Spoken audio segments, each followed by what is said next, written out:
Hello friends, welcome to sweet memories. Upcoming రివ్యూలోకి వెళ్ళిపోదాం. బాగి డమ్మీ అరుంధతిని వెతుకుతూ ఉండడాన్ని దూరం నుండి చూస్తుంది మనోహరి. చూసి ఒక్కసారిగా షాక్ అయిపోతుంది. వామ్మో, ఇదేంటి? ఆ రోజు నేను ఫోన్లో తన ఫోటో చూపించాను, ఇప్పుడేమో తను ఇక్కడికి వచ్చింది. బాగి తన్ని చూసేసింది. ఇప్పుడు బాగి దగ్గరికి వెళ్ళి నిజం అడిగింది అంటే ఇంకేం లేదు, నేను దాచిన నిజం అంతా బయటపడిపోతుంది. నో నో నో, అలా జరగకూడదు అని ఇంకా వెంటనే స్పీడ్గా బాగి కంటే ముందే ఇంకా తన ఫ్రెండ్గా చూపించిన ఫోటోలో చూపించిన డమ్మీ అరుంధతి దగ్గరికి వెళ్తుంది. ఇంకా అలా, హాయ్ రమ్య, ఎలా ఉన్నావు అని అడుగుతుంది. హే మను, వాట్ ఏ సడన్ సర్ప్రైజ్, నిన్ను చూసి చాలా రోజులైంది మను అని అంటుంది వాళ్ళ ఫ్రెండ్, ఎవరైతే అరుంధతిగా పరిచయం చేస్తుందో ఆ డమ్మీ అరుంధతి రమ్య. సరే రమ్య, నువ్వు నాకు ఒక హెల్ప్ చేస్తావా?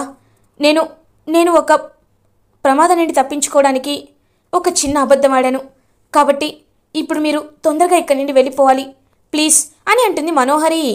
అది కాదు, నేను మా వారిని వెతుకుతూ వెళ్తున్నాను ఈ లోపు అని అంటారు. హలో రమ్య, నేను ఇక్కడే ఉన్నాను అని వాళ్ళ హస్బెండ్ కూడా వచ్చేస్తారు. ప్లీజ్ ప్లీజ్ రమ్య, ఇదొక్క హెల్ప్ చేయి, నీకు జీవితంలో ఎలాంటి హెల్ప్ కావాలన్నా నేను చేస్తాను ప్లీజ్ అని చెప్పి బ్రతిమలాడుతుంది మనోహరి.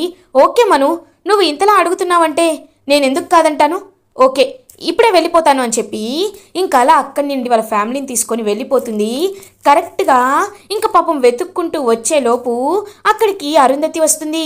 మిస్సమ్మా, ఏంటి ఎవరిని వెతుకుతున్నావు అని అడుగుతుంది అరుంధతి. ఆరు అక్కని అని అంటారు బాగి. ఒక్కసారిగా షాక్ అయిపోతుంది అరుంధతి. ఏంటి ఆరు అక్కనా, ఏం మాట్లాడుతున్నావు అని అడుగుతుంది అనామిక. అది కదక్క, నా కళ్ళతో నేను అక్కని చూశాను, నిజంగా చూశాను, ఎవరు నమ్మట్లేదు అని అంటుంది బాగి మనో ఆడిన అబద్ధం ఆవిడ్ని చూసుంటుంది, ఎలా అయినా కవర్ చేయాలి.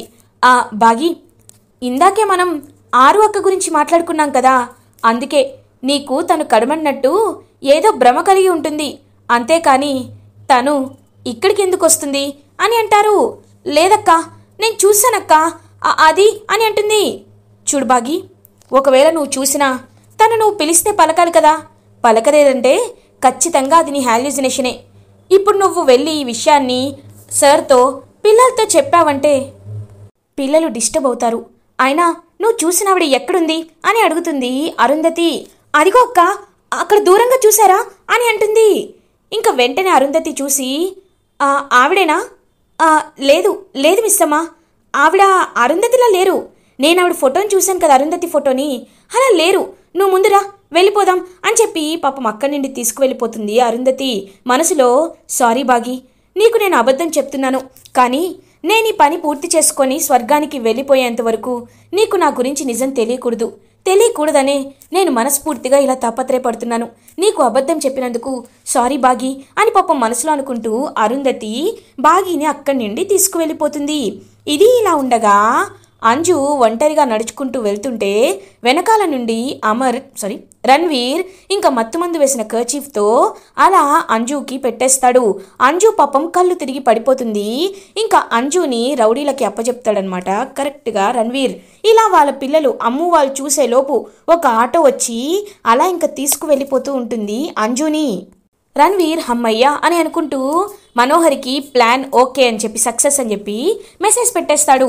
ఇంకా మనోహరి ఆ మెసేజ్ చూసి, అంటే రణ్వీర్ కిడ్నాప్ చేసి తీసుకువెళ్ళిపోయాడనమాట, హమ్మయ్య ఇంకా నాకు ఎలాంటి ప్రాబ్లం లేదు అని ఎంతో హ్యాపీగా ఫీల్ అవుతుంది మనోహరి.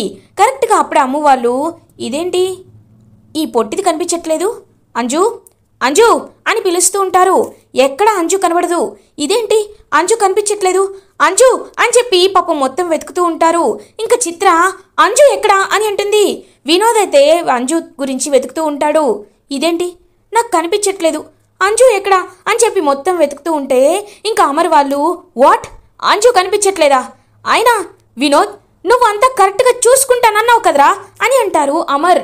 నేను చూసుకుందామని అనుకున్నానన్నయ్య, కానీ ఇలా అవుతుందని అనుకోలేదు, మేము వెతుకుతామన్నయ్యా అని చెప్పి పాపం అందరూ 4 దిక్కులా వెళ్ళి వెతుకుతూ ఉంటారు. కరెక్ట్గా అప్పుడే ఇంకా అలా బాగి కూడా పాపం టెన్షన్ పడుతూ వెతుకుతూ ఉంటే ఆ ఆటో ఏదైతే ఒక ఆటోలో వీళ్ళు తీసుకువెళ్తూ ఉంటారో అంజు పాపం స్పృహ కోల్పోయి ఉంటుంది కాబట్టి తన షూ అనేది కనబడుతుంది. ఇలా తన కాలు పడిపోతే ఆ షూ అనేది కనబడుతుంది. ఒక్కసారిగా షాక్ అయిపోతాడనమాట బాగి. అంజు అంజు అని చెప్పి పాపం పరిగెడుతూ తను కుంటుతున్న తన కాళ్ళకి బాగోకపోయినా పరిగెడుతూ వెళ్తుంటే అప్పుడే కరెక్ట్గా అంజు ఆటోకి ఎదురుగా నిలబడుతుంది అరుంధతి. ఒక్కసారిగా రణ్వీర్ వాళ్ళు షాక్ అయిపోతాడు దూరం నుండి చూస్తూ. ఇంకా రౌడీలు ఇద్దరు కార్ ఆటో దిగుతారు. ఏయ్ ఎవరు నువ్వు, తప్పుకో అని అంటారు. ఇంకా వెనక్కి తిరిగి చూసేసరికి అక్కడ బాగి ఉంటుంది. బాగిని చూసి ఒక్కసారిగా షాక్ అయిపోతారు ఆ రౌడీలు. రేయ్ మర్యాదగా పాపని విడిచిపెట్టి వెళ్ళు, లేకపోతే అని అంటుంది బాగి. ఏంటి ఏం చేస్తారు అని ఇలా కొట్టబోతుంటే బాగి పట్టుకుంటుంది. ఇంక పట్టుకొని బాగి గట్టిగా వాడి చెయ్యి మెలతిప్పి పడేలని ఒక్కటి కొడుతుంది. ఒక్కసారిగా షాక్ అయిపోతారు అక్కడ చూస్తున్న వాళ్ళందరూ. ఇంక ఇటువైపు ఈ రౌడీ చూస్తే అరుంధతి ఈ రౌడీని పడేలని చెప్పి కొడుతుంది. అలా ఇంకా ఒక్కొక్క రౌడీని అరుంధతి అండ్ బాగి ఇద్దరు పట కొడుతూ ఉంటారు. అదంతా చూస్తూ అమర్ అయితే చాలా హ్యాపీగా ఫీల్ అవుతాడు. ఇంకా అమర్ అండ్ చిత్ర కూడా మనోహరి వీళ్ళందరూ అలా చూస్తూ ఉండిపోతారు. ఇంకా అలా చూస్తూ ఉంటాడనమాట వినోద్ కూడా. ఇంకా అలా వినోద్ అయితే బాగి పిల్లల కోసం ఇంతలా ఫైట్ చేస్తుంది అని చెప్పి చూస్తూ షాక్లో ఉండిపోతాడు.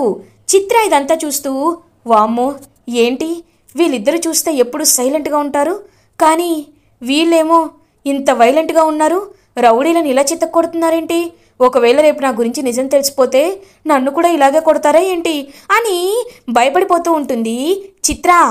ఇంకా అలా రౌడీలు ఇద్దరిని బాగా కొట్టి అంజుకి వాటర్ చల్లుతారనమాట బాగి. ఇంకా అంజు లేచి బాగి నేనేంటి ఇక్కడున్నాను అని అడుగుతుంది. ఏం అవలేదు, నువ్వు జస్ట్ కళ్ళు తిరిగి పడిపోయావంతే అని చెప్పి ఇంకా అలా పాపం ఇద్దరు తీసుకొస్తూ ఉంటారు బాగీని. ఇంకా అమర్ అలా చూస్తూ ఉంటాడు. బాగి అని అంటారు. ఏంటండి, చెప్పాను కదా నేను ఇంట్లో ఖాళీగా ఉండడం ఎందుకని మార్షల్ ఆర్ట్స్ నేర్చుకున్నాను. అవునక్క, మీరు కూడా నాతో పాటు సమానంగా ఫైట్ చేశారు, మీరు కూడా అని అంటారు. నిన్ను చూసే ఇన్స్పైర్ అయ్యాను బాగి.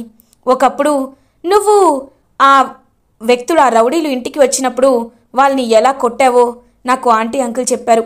అందుకే నిన్ను చూసి ఇన్స్పైర్ అయ్యి ఎప్పటికైనా ప్రమాదం ఉండకూడదని నిన్ను చూసే నేను కూడా మార్షల్ ఆర్ట్స్ నేర్చుకున్నాను, అది ఇప్పుడు ఉపయోగపడింది అని అంటారు. ఇంకా చాలా హ్యాపీగా ఫీల్ అవుతుంది బాగి. ఎప్పుడు ఆడవాళ్ళంటే సమస్యలకి భయపడి పారిపోకూడదు, ఇలాంటివి నేర్చుకుంటే అందరికీ మన కుటుంబానికి కానీ దేనికి కానీ ఉపయోగపడేటట్టు ఉంటుందని మిమ్మల్ని చూసి నేర్చుకోవచ్చు. శభాష్ బాగి, శభాష్ Anamika, good, keep it up అని చెప్పి ఇంకా అలా అక్కడి నుండి వెళ్ళిపోతారు అమర్. బాగి చాలా హ్యాపీగా ఫీల్ అవుతుంది. ఇంకా అందరూ అలా ఓషన్ పార్క్ నుండి ఇంటికి రీచ్ అవుతారు.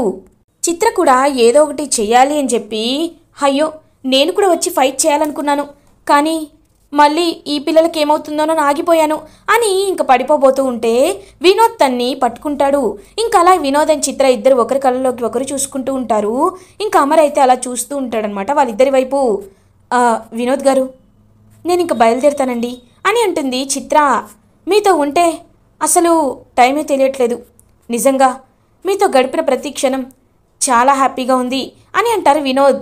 నాకు కూడా జీవితాంతం మీలాంటి తోడు కావాలి అనిపిస్తుంది, కానీ అది దేవుడు రాసి పెట్టాడో లేదో తెలియదు కదా అని ఇంక అక్కడి నుండి వెళ్ళిపోతుందనమాట చిత్ర.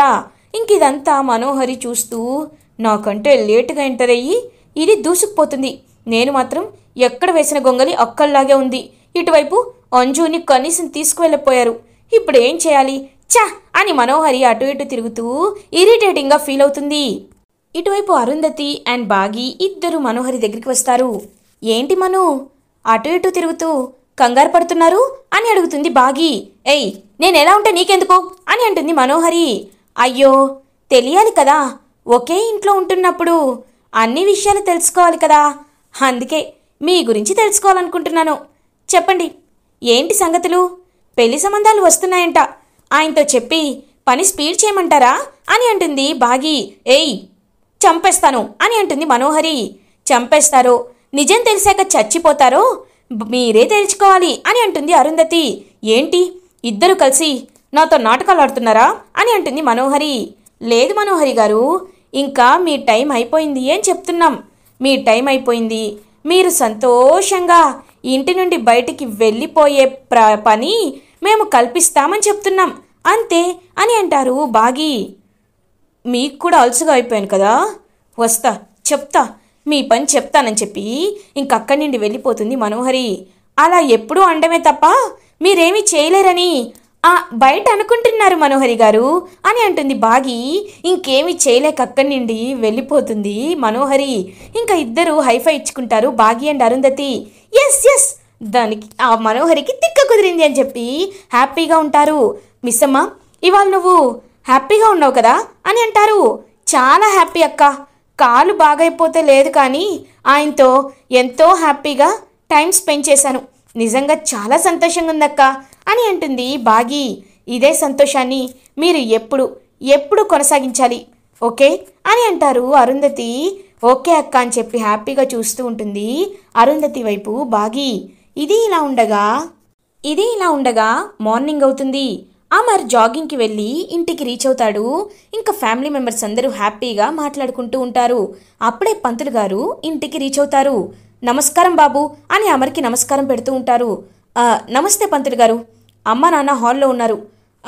అమ్మా నాన్న, పూజారి గారు వచ్చారు అని ఇంకా అమర్ చెప్తారు. నేనే రమ్మన్నాను అమర్ అని అంటారు సదాశివం. ఎందుకు నాన్న అని అడుగుతారు. ఎందుకంటావేంట్రా, మన వినోద్ సెటిల్ అయిపోవడానికే యుఎస్ నుండి ఇండియాకు వచ్చారు కదా, ఇంకా వినోద్ ఏం చేయాలి, తర్వాత వినోద్కి పెళ్లి చేస్తే మా బాధ్యత అంతా అయిపోతుంది కదా, అందుకే వినోద్ని పెళ్లి చేయాలని మేము డిసైడ్ అయ్యాం. వినోద్ వినోద్ అని పిలుస్తారు. ఇంకా వినోద్ కిందకి వస్తాడు. వినోద్, ఇటు చూడు, ఈ ఫోటోలు చూడు, వీటిలో ఏ అమ్మాయి నచ్చిందో చెప్పు అని అంటారు. నాన్న అది అని అంటారు. వినోద్, ఏంటి వినోద్, ఏమీ చెప్పట్లేదేంటి నాన్న అని అడుగుతారు నిర్మలమ్మ. అమ్మ అది అని తడబడుతూ ఉంటారు. వినోద్, నువ్వు ఎవరినైనా ఇష్టపడుతున్నావా అని అడుగుతారు అమర్. ఒక్కసారిగా షాక్ అయిపోతారనమాట. ఇంకా వినోద్ అన్నయ్య అని అంటారు. రేయ్, నువ్వెవరినైనా ఇష్టపడుతుంటే నాకు నిర్మోహమాటంగా చెప్పు, నేను మీ ఇద్దరు పెళ్లి చేస్తాను. నువ్వు ఎవరిని ఇష్టపడుతున్నావు, చిత్రనేనా అని అంటారు అమర్. అన్నయ్య ఎలా చెప్పావు అన్నయ్య అని అంటారు. నిన్ను చూస్తేనే అర్థమైంది, ఎప్పుడు ఏ అమ్మాయితో మాట్లాడని నువ్వు చిత్రతో చాలా క్లోజ్గా ఉన్నావు. అక్కడే నాకు అర్థమైంది నువ్వు చిత్రని ప్రేమిస్తున్నావని. ఇంతకీ చిత్రకు నువ్వంటే ఇష్టమేనా అని అడుగుతారు. తెలీదన్నయ్య, ఆ విషయం క్లారిటీ వస్తే కానీ నేనేమీ చెప్పలేను అని అంటాడు వినోద్. అప్పుడే మనోహరి, వద్దు వినోద్, చిత్రను నువ్వు పెళ్లి చేసుకోవడం అంత మంచిది కాదు అని అంటుంది మనోహరి. ఏంటి మనోహరి గారు, చిత్ర గురించి అలా మాట్లాడుతున్నారేంటి, తను చాలా మంచి అమ్మాయి, నా కళ్ళతో నేను చూశాను, చిత్ర ఎంత మంచిదో నాకు మాత్రమే తెలుసు అని అంటారు వినోద్. అబ్బా అది కాదు వినోద్ అని అంటుంది మనోహరి. మనోహరి గారు, ఎందుకని మీరు ఇప్పుడు అంత టెన్షన్ పడుతున్నారు, అయినా చిత్ర చిన్నప్పటి నుండి మీతోనే కదా కలిసి పెరిగింది, మీతోనే కదా చదువుకుంది, అలాంటి చిత్రని ఎందుకు ఎప్పుడు తక్కువ చేసి చూస్తారు అని అడుగుతుంది బాగి. నేనొకటి చెప్తే వీళ్ళోడు చెప్తున్నారు, నేను చెప్పేది వీళ్ళకి అర్థం కాదు, నేనేమో చెప్పలేను, ఇప్పుడు ఏం చేయాలి అని మనోహరి టెన్షన్ పడుతూ ఉంటుంది.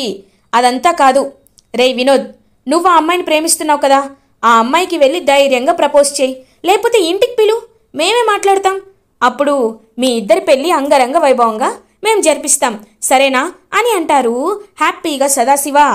అంకుల్ అని చిత్ర ఇంటికి వస్తుంది. ఇదేంటి ఇలా చెప్పగానే అలా దర్శనమిచ్చేసింది, అంటే ఇలా జరుగుతుందని ఈ చిత్రకి ముందే తెలుసా అని కోపంగా చిత్ర వైపు చూస్తూ ఉంటుంది మనోహరి. రామ్మా, నీ గురించే మాట్లాడుకుంటున్నాం రా.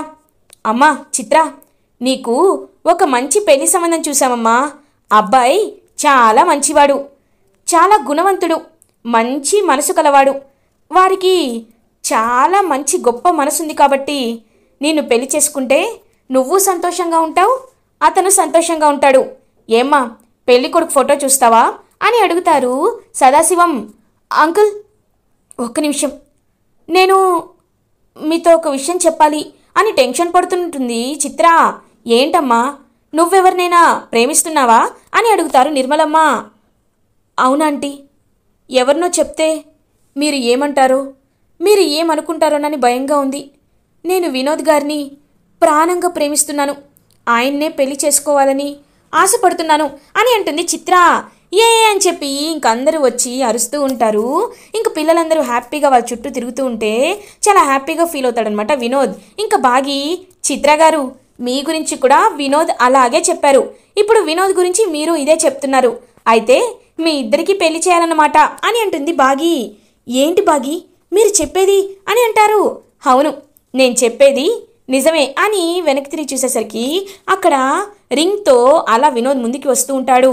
చిత్ర, నేను మిమ్మల్ని చూడగానే మీరే నా మనిషి అనిపించింది, అందుకే నేను మిమ్మల్ని పెళ్లి చేసుకోవాలి అనుకుంటున్నాను, ఏమంటారు అని ఇంకా అలా పెళ్ళైతే చెప్తాడనమాట.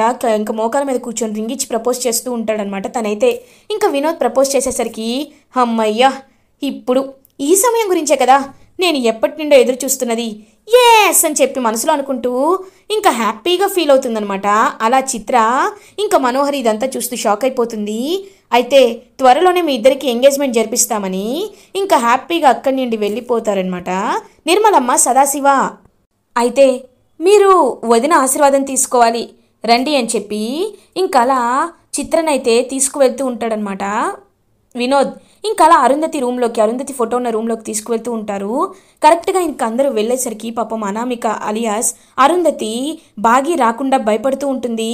కరెక్ట్గా బాగి కూడా వచ్చి చూసేసరికి అక్కడ అరుంధతి ఫోటోని చూసి ఒక్కసారిగా షాక్లో ఉండిపోతుంది బాగి. ఇలా ఎపిసోడ్ ఎండ్ అవుతుంది. ఫర్దర్ ఎపిసోడ్ రివ్యూస్ ముందుగా మీకు కావాలి అనుకుంటే మా ఛానల్ని సబ్స్క్రైబ్ చేసుకోండి. Thanks for watching.